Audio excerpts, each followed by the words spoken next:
In my photography, my camera is this. That's the angle of view I see. I don't know if you can see that. I make my pictures big so you can't see them.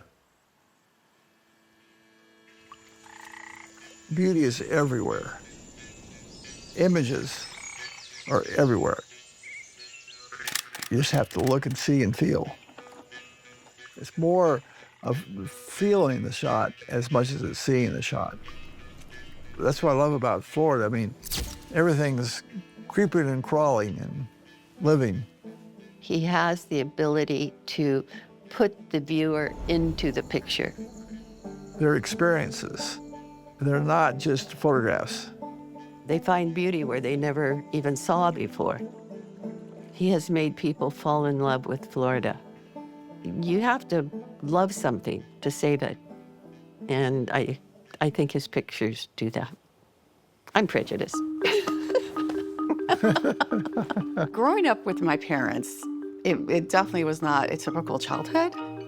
They were, I guess, kind of hippie artists who just traveled and loved nature.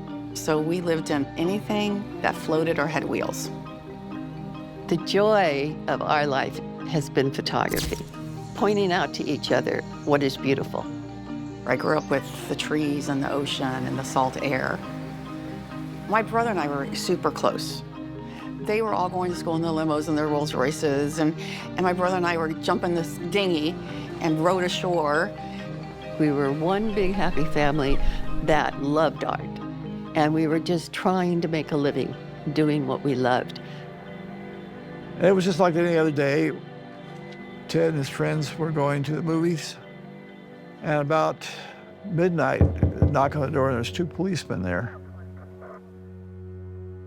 After his death, it changed everything.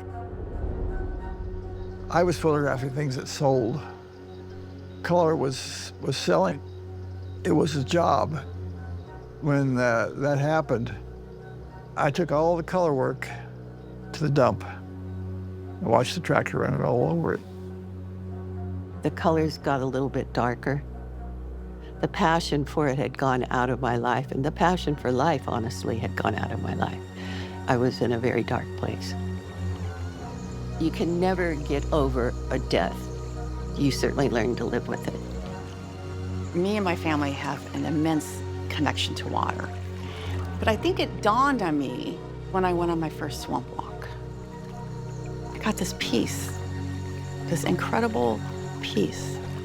To see Florida, you have to use your feet, not your car. And it's a place I go to get away. It really helps me get through the day and through the year. There is quiet and peace, and you're not distracted by the internet or your cell phone. It makes a huge, huge difference to your stability and to get through difficult times. When something happens that's, a tragedy, you can either make a positive statement or a negative statement. And of course, in photography, a negative makes a positive.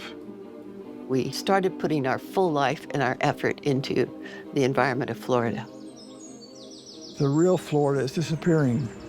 It's growing so fast. And I thought using the art might give some people some consciousness about what Florida was all about. Black and white creates a oneness with nature, and that's what people needed to be able to relate to it more. They bought the property out in the Everglades, and they built the gallery. That was the start of an adventure. And all their friends said, I don't get it. You are 50 miles from any customer on either coast. You're surrounded by 1,000,000 acres of wilderness. You've got to have a screw loose. It's a marvel that we actually did it. It's the only privately owned gallery in a national park in the United States. he has taught me I can do anything that I set my mind to it, no matter what the obstacle is. There is always an answer to the problem. It became less about us and more about others. The world has a big challenge on its hand. This is a time in history where people have to come together to make a difference. We're trying to save the Everglades, but unless we save the world, we're not going to save the Everglades. We may have a different language, but the language of life is all the same.